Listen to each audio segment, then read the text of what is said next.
Dang! Dang! Dang! Oh my gosh!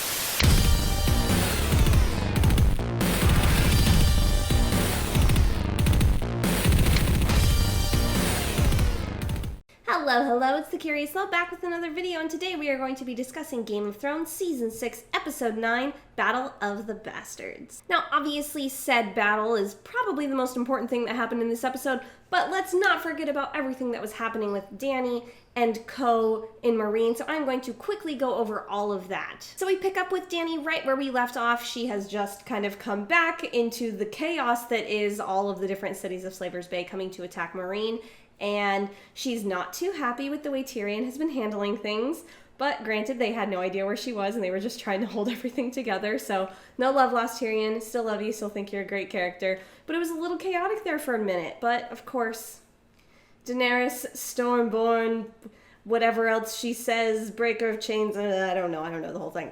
She, of course, comes in with her dragons and just wrecks shop. Like, dang. As I said before, dang. I have been sort of getting on her for being a little bit headstrong, and Tyrion sort of solidified that for me. This was obviously a really cool scene, and I love seeing her be able to take out some really evil men. And it's not to say that I don't agree with everything that she stands for, but I think that sometimes she just goes a little too hard, and Tyrion was pointing that out. He was reminding her of everything that her grandfather did, and all the stuff about him just wanting to burn everyone alive, and that's kind of what Dany's doing. And even though she's obviously not as far gone as her grandfather by any means, I can see the parallels, and I think Dany should too, and I'm glad that Tyrion is bringing it up to her. I am so happy that his character made it out of Westeros and is currently linked up with Dany, because I think that he's just sassy enough, and he's just used to kind of being that person that can sort of get away with saying stuff, but nobody expects him to be smart, so he can kind of weasel his way around to getting in with people that are high up and getting things done. And I don't know, Tyrion's always been a really interesting character to me, and I think that it's good for both Dany and for him that they are linked up over there. Some other notable moments, we had Grey Worm taking out two of the Masters in just like an amazing fell swoop. The Dothraki obviously coming in to kill a bunch of the Sons of the Harpy and save. I actually don't know how many of those villagers were still left alive, because they were getting stabbed a lot. But overall, that was a very fun sequence. We caught up with them a little bit later in the episode as well, with Yara and Theon arriving in Meereen quicker than I would have expected. I mean, I guess we don't really know how long it necessarily takes to get there by boat, but it just seemed like it was very quick, because I think it was, just 2 episodes ago that they left and are now suddenly all the way in Meereen. I guess I just am not really tracking the timeline, because that seems really fast to me. But regardless of how quickly they got there, there was some awesome sort of flirting / verbal sparring going on between Yara and Dany, which I think was hilarious and amazing, and I would totally be okay with them being a couple. I mean, like, bring it on. And this will sort of be something that I point out a little bit more with Sansa, but this episode, and I think really where the series has sort of been heading, especially with some of the things that George R.R. Martin has said in like interviews and stuff, that he really believes in strong female characters, that it seems like he's going for kind of a the women are sort of taking over the world thing. That's sort of the new status quo that's coming up, because we have Yara and Dany who are being supported by men who maybe would have greater claims to the throne, but they just believe in them so much that they are willing to back them over their own kind of self-interest. And then a little bit with Sansa as well. I think that she might come into it a little bit more, but she is obviously the Stark there that has a greater claim to the throne in the north. Like, she has a greater claim to Winterfell than Jon does. As much as I love Jon, and he is my favorite character, although some of you might not believe that after I kind of tear into him about this episode. But I love Jon, and I'm still really excited to see Sansa kind of come into her own, and she's just been doing such a great job of that this season. Love that girl so much, and she had some mic drops. But I'm getting ahead of myself. Overall, all the stuff with Meereen and Slaver's Bay was intense. It was a little quick. I think that they really wanted to focus this episode mostly on this battle that we have been anticipating for the entire season, if not even a little bit longer. I mean, really, since the Boltons took Winterfell, I've been waiting for the Starks to take it back. It was sort of inevitable. In what capacity? We've all been wondering, but now we know, and it was freaking intense. So to start off, we have Jon showing why we all love him, and Ramsay showing why we all hate him. Just right off the bat, they're doing a little bit of, pre-war negotiations, and Jon is brave, and Ramsay is a coward. Those are probably two of those characters' most defining characteristics, and they really proved and re-solidified those characteristics. Obviously, they have more to their characters than just that, but I think those are some of the most prominent things for the two of their characters, and they really show that multiple times throughout this episode. I would also say that Ramsay's kind of secondary characteristic is just being like a sadist, and Jon's secondary characteristic is him being an idiot. Like I said, I'm pretty sure some of you won't believe that Jon is my favorite character, but I swear he is. Jon does a lot of very brave things during this episode that I think are sort of idiotic. We already know that Jon Snow knows nothing, and Sansa is another attractive young redhead who's just going to let him know that, yet again, that he knows nothing, and I think it's great. And it was all very entertaining watching Sansa and Jon sort of like argue over stuff, and Jon trying to be this like, I'm going to take care of you and I'm not going to let him like hurt you again. And she's like, you can't promise that. Like, she just sort of like mic dropped all over the place. Sansa was just like saying little things here and there, and it was great. I loved it so much. We also had a quick little scene with Mel, and this is one of the first real scenes that we've gotten of her since I think episode 2 of this season. Once she brought Jon back to life, it was sort of not important that she was there anymore. She's kind of poked her head in every once in a while, but it was interesting to see how much she has changed since she was following Stannis, because I think that her faith was sort of broken when Stannis was defeated, but also just her pride was sort of kind of knocked back a bit. Just like, hey, if there is this Lord of Light that is, kind of helping to direct her actions and direct the fate of the world, it seems like he was sort of like, hey, Mel, this is not about you. You need to calm down, and I'm going to show to you that not everything is the way that you think it is. You need to take a step back, and she has now. She's sort of like, you know what? I don't know what the plan is, but I know that I was only able to bring you back because you were needed. Why would he allow me to bring you back if we didn't need you? And I think that's an interesting place to put a character like Jon right before a huge battle, because she even points out he could be killed in this battle. That could be his purpose. That could be why she brought him back. And it's an interesting place, even if not for Jon, just for every character in this show, because obviously the show has always had a huge motif of killing off people that you love and doing it suddenly and without warning, and even people that it doesn't make sense for them to die right then. And I think that for the most part, most of the deaths that we see, even when they hurt, even when they're characters that we love and we are blindsided by, there's always a reason in the story. It always serves some sort of purpose that drives a character forward or drives the plot forward. And I think that's part of what keeps people coming back to Game of Thrones, even when their favorite character has died or something awful has happened to their favorite house or what have you, is that even when your favorite character has just kicked the bucket, you know that it was for a purpose, and you know that there's a reason why they did this. All right, I'm going off on a weird tangent here about death in Game of Thrones, but needless to say, that scene between Mel and Jon was very interesting, and I think it had a lot to say, not just about this specific episode, not just about Jon, but about the series as a whole. Okay, let's just get this over with quickly. Poor Rickon. I hardly knew you. I mean, nobody did, because you were hardly in the show. You were the Stark that was always forgotten, and now I feel really bad that you were always the Stark that was forgotten, because you poor thing, all you wanted to do was hang out with Shaggy Dog and not get murdered in the back with an arrow, and Game of Thrones wouldn't give that to you, because now you can't hang out with Shaggy Dog, and you were murdered in the back with an arrow. It makes me a little sad that he wasn't smart enough to zigzag, but his character is basically a non-character. He was there to be the youngest child. Like, he's not even like a bratty youngest child or anything like that. He was literally just there to be another kid. So I just went through this whole thing about how death really matters in Game of Thrones, and I think that as much as Rickon's character himself never really brought a lot to the show, he, again, was just another Stark child to be there for reasons unbeknownst to us. His death did a lot to Jon. And obviously I think it would have done something to Sansa too. She wasn't really in that sequence that much. But Jon took that horribly. And I think it goes to show us, because really before, he was in one episode with any of his siblings before this season.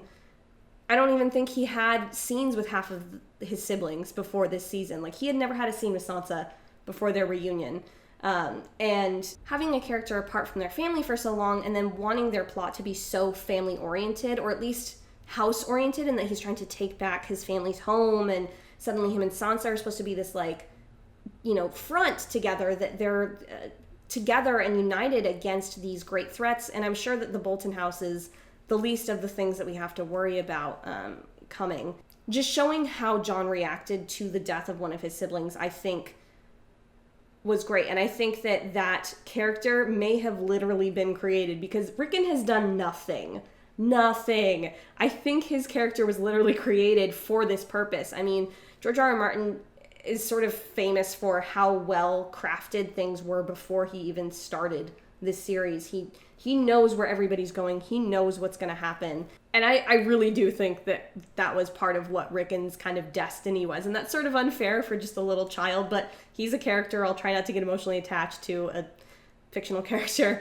But again, I'm going off on these weird tangents about the broader things that aren't necessarily important to this episode, but I really do think that this had a lot to say about what was going on. But okay, let's get into the battle. Rickon died, poor thing. And then we have, I think, the best shot episode of this entire series. This was cinematic, like Oscar-worthy level cinematography going on. The musical cues, one musical cue, speaking of Rickon's death, Ramsay's firing arrows just again solidifying that he's a coward. He won't just cut somebody's throat. He won't go toe-to-toe with them, but he'll shoot a child in the back in front of his brother. But he gets shot, and you think that he's okay because this musical cue is like building and building and building, and here comes all of this intensity, and then this bow, you think this arrow is going to just like nail him in the back. It's going to nail Rickon in the back, and then it misses, and he runs right over it, and the music tension drops, and you're like, oh my gosh, they're so close. Like, Jon is like right there. He's like riding breakneck speed, and then that's when Rickon dies. And it was sort of rude on behalf of the composer and the editors and all that sort of stuff. But it was also sort of brilliant because it let your guard down for a second. It built this tension. It released it. And then in this sort of limbo of like, okay, everything's okay, you're almost in shock that it happened because you've been built up through years, your entire lifetime of watching movies and television to believe that this sort of music means that something bad is going to happen. And when it doesn't, you let your guard down suddenly. And that was, I think, sort of mean, but also really brilliant because it made us not ready for the fact that he was going to die, because they built it up to happen and then took it away from us, and then it still happened. So very interesting choice with that, and I personally really liked it. All right, back to the actual battle. I've spent so much time talking about so many other things. The battle itself, wow, mayhem, chaotic, but also like I knew exactly what was happening. There was almost no talking of like, battle strategy and all these different, commanders, none of that sort of stuff, but I still understood everything that was happening. It wasn't just two people clashing together. Ramsay is the better strategist here. He knows more what to do, and he wants to torture these people. I mean, Sansa sort of pointed it out earlier in the episode that he wants to hurt people, and he already did that by killing Rickon in front of this Stark army, or this Northerner army. But watching Ramsay just sit back there and just make these arrow vault, like he killed a bunch of his own men to create this wall of horses and bodies so that he could have a wall to then trap all of these wildlings up against. Like, it was so intense. I'm sure you guys all agree with me that I was just trying not to poop my pants the entire time. I was so scared for everybody involved, and I cannot believe that we only lost Rickon and 1-1. Is that how you pronounce his name? Because I always see it written, and it's like hardly ever said. Giant man. 1-1, 1-1, I don't know. But I'm surprised that those are the only two people that we lost that were like main characters. Obviously, thousands, it looks like, of soldiers died on both sides. But being that it's Game of Thrones, this season has been surprisingly devoid of death. Like, the people that have died have been characters that are either introduced this season or that we don't really care about, or Rickon. I think he's been the one character that's sort of been like, whoa, that can be a little heart-wrenching. Not that he was much of a character, but, characters that we cared about him. I'm being so mean to Rickon. I need to stop it. Okay, let's talk cinematography real quick before we discuss the ending. So there are some really great shots in this. I don't want to pick out every single one, but I think one of my favorite shots is when Jon's horse has been struck with arrows. He's fallen down. I think at this point, all of the cavalry is already coming up behind him, but I'm not sure that he realizes that because he's just seeing red. And as I've already said, he just acts like a major idiot. A righteous, sort of like wanting to avenge his family and take back his home sort of idiot, but an idiot nonetheless. He's very stupid this episode. So he's charged off without his army because he couldn't wait 2 minutes for them to catch up to him. And he's standing there knowing that he's about to die. Jon Snow knows that he's going to die. He is sure of it. And he does this little thing where he sort of like stares at everything, like he stops running and he just kind of goes, okay. And he just like nods to himself. And then like the camera moves to like this wide shot behind him with all of the Bolton army like coming at him. And he just takes off his belt, gets his sword out. And it was just this beautiful shot. It was still while being chaotic because everything from the horses toward us was still. It was just Jon standing there, the grass was still, and then it was just chaos beyond that. Right before that, we had that brilliant shot of like the horses running like parallel with the camera, which was gorgeous as well. Just really, really beautiful cinematography. Again, I don't want to go too much into it. So obviously everybody, it's chaos. Jon has like main character powers in this episode. There are so many times that he should have died. There are so many times that arrows are just hitting every other person around him but him. Like, everyone in this episode was a red shirt except for Jon. He just was, like, not getting hurt. But at the same time, the battle felt very realistic. Other than the fact that Jon wasn't getting hurt, there was a lot of just, like, you just sort of, like, kill somebody, and then Jon would kind of turn around and sort of look around, and then, okay, there's another person gonna kill them, and then somebody's about to kill Jon, but, like, somebody else, like, comes out of nowhere and, like, takes down this horse, and, like, it was really chaotic, and I think they did a good job of showing the chaos of battle, really better than I've seen, especially on TV. Like, there have definitely been some movies that have captured it well, but this was, I keep using the word chaotic, but it was just utter mayhem to watch this scene unfold. Gorgeous, gorgeous mayhem. Another just Jon main character power is he gets, like, trampled. That is a full-on stampede of people, and I can't believe that he doesn't have any broken bones, or, like he can breathe. Like, his chest would have collapsed from all those people running over him, but what can you do? It's a fantasy world. Maybe he has powers from when he got brought back to life. Who knows? But he makes it through. Somehow, they're all surrounded. Obviously, the Arryn army comes in like the beautiful Rohirrim that they are. Does that make Littlefinger Gandalf? I don't know how I feel about that, but we'll run with it. All right, substitute Rohirrim and Gandalf in tow. We're all heading to go get Ramsay. Obviously, our lovely giant friend breaks in and meets his demise. It was very sad, and the fact that Jon was just about to, like, reach out to him and then he gets the arrow through the eye was shocking. Again, lots of shocking arrows in this one. And back to what I was saying about Ramsay and Jon sort of being foils for each other and, like, complete opposites. You have Jon literally not even using his sword, going after Ramsay with a shield and his fists. Like, that's what he has. And Ramsay's just sitting there firing arrows at him. Like, what? Ugh. They just really, really needed to pound Ramsay into the ground metaphorically before they allowed Jon to do it literally. I love that the fact that I don't think anyone would have had any love lost for Jon, for him just beating the crap out of Ramsay. But I love that Jon still stops, and I don't think it's because he looks at Sansa right before he does it, and I don't think it's because he was like, oh, I don't want my sister to see me kill somebody, or like, I don't want her to think less of me, or anything like that. I really do think that it was because he was like, no, this isn't my kill.